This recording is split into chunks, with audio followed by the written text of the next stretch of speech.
আমি বোধহয় আর বাঁচবো না বিজয়া। এইসব কি আবোল তাবোল বলো তুমি? সামান্য জ্বরই তো হয়েছে, দেখবে 2-3 দিনের মধ্যেই সেরে যাবে। আহ, ভয় লাগছে গিন্নি, ভয় লাগছে। ভয়? কিসের ভয়? অসুস্থ হবার পর আমার কাজ বন্ধ হয়ে গেছে। দিন দিন সংসারেও টান পড়ছে, কোনোদিন খাবারটুকুও আহ, আহ, আহ, তুমি থামো তো।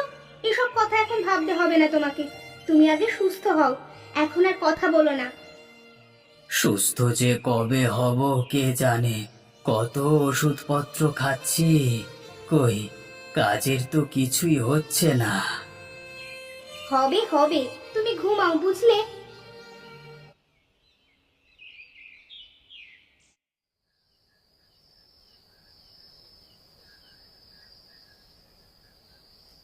বলছি, কিছু কথা ছিল তোমার সঙ্গে।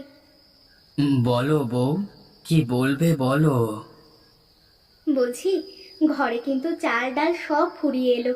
ওদিকে রাজু স্কুলের ফিসটাও তো বকেয়া রয়েছে। সেদিন স্কুল থেকে নোটিশ না কি যেন পাঠিয়েছে। সবই তো বুঝলাম বউ, কিন্তু আমি কি করব বলো তো। দেখছই তো, 4 দিন ধরে কেমন এক নাগাড়ে বৃষ্টি হয়ে চলেছে। এর মধ্যে যে মাছ ধরতে বেরোবো সেও পারছি না। আর মাছ না ধরতে পারলে বাজারে বেচবো কি? দেখো না, অন্য কোনো কাজ করা যায় নাকি? আমরা হলাম জেলে মানুষ, মাছ ধরা ছাড়া আর কিছুই করতে পারি না বউ। তাহলে এখন কি করবে গো? 2 দিন পর চাল ডাল সব শেষ হয়ে গেলে তো আমাদের না খেয়ে থাকতে হবে গো। আমরা দুটোতে না হয় না খেয়ে থাকলুম, কিন্তু মা আর রাজুকে কি খেতে দেবো গো?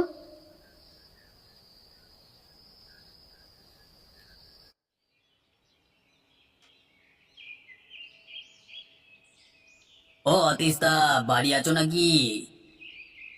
কে? কেডা আমাকে ডাকে? আমি কুবের ভায়া। আরে কুবের যে, বাইরে দাঁড়িয়ে কেন? এসো এসো, ভেতরে এসো। কি ব্যাপার ভায়া, আজকে হঠাৎ আমার বাড়িতে আসলে? কিছু খবর আছে নাকি? খবর তো একটা আছে ভায়া, সেই জন্যই তো তোমার কাছে আসলাম। কি খবর ভায়া, কও দেখি। পাড়ার হরেনকে তো তুমি চেনোই। ওরা একদল আজকে রাতে পদ্মা নদীতে মাছ ধরতে যেতে চায়। তা আমারে বলল কি, আমার সঙ্গে আরো কেউ যাবে নাকি। আমি তোমার কথা বললাম। ওরা বলল আমি যেন তোমারে জিজ্ঞাসা করি। হ্যাঁ, তাই জন্যই এলাম তোমার কাছে। এবার তুমি বলো দেখি ভায়া, যাবে কি আমাদের সাথে? আমি তো রাজি ভায়া, তা কখন যেতে হবে? সন্ধ্যার পরই বের হওয়ার কথা। আচ্ছা, তুমি তাহলে সন্ধ্যার পর আমার বাড়িতে এসো ভায়া, দুজন মিলেই বের হব, কেমন? সেই ভালো হবে। তুমি তাহলে জাল নিয়ে রেডি থেকো, কেমন? আচ্ছা, তাহলে সেই কথাই রইলো ভায়া। আচ্ছা বেশ।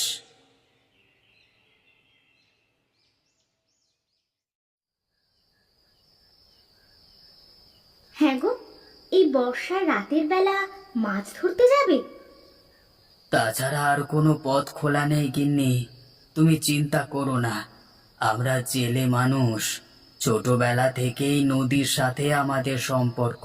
কাজেই এই রাতে জলদেবী আমাদের কোনো ক্ষতি করবে না, দেখো। ও অতীশ ভাইয়া, বেরিয়ে এসো। ও গিন্নি ওঠো, কুবের এসেছে। আমায় এখনই বেরোতে হবে। তুমি দরজাখানা লাগিয়ে দাও বুঝলে, আমার আস্তে আস্তে সেই ভোর হয়ে যাবে। দেখে শুনে যাবে বুঝলে। একই বর্ষাকাল চলছে, তার উপর এমন ঘুটঘুটে অন্ধকার। কোথায় সাপ খোপ বসে থাকে কে জানে।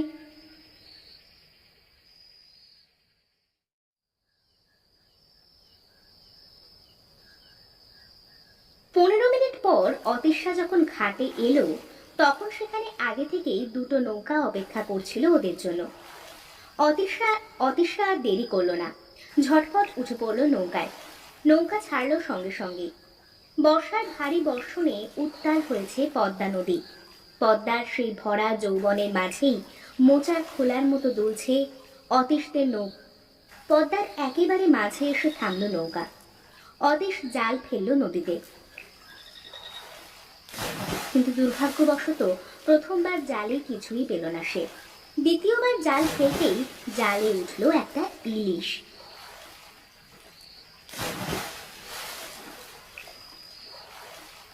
হ্যারিকেনের নিভু নিভু আলোয় অতীশ দেখল ওর জালে ধরা পড়েছে বেশ কয়েকটা মাছ, যাদের মধ্যে উঠেছে লেজ বড় একটা লাল পাঙ্গাস মাছ। ইতিমধ্যে আকাশে আবার কালো কালো মেঘ জড়ো হচ্ছে দেখে সে রাতে আর মাছ ধরল না ওরা। সকালে ফিরে এলো বাড়িতে।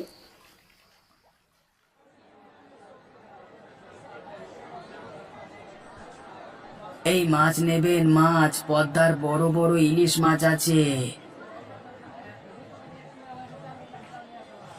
অতীশ, তোর জালে যত মাছ ধরা পড়েছে সবগুলো আমাকে দিয়ে দে। আচ্ছা কর্তা। হ্যাঁ গো, মাছ পেয়েছো কিছু? পেয়েছি মানে অনেকগুলো মাছ পেয়েছি। কই কই, দেখি দেখি। এই নাও।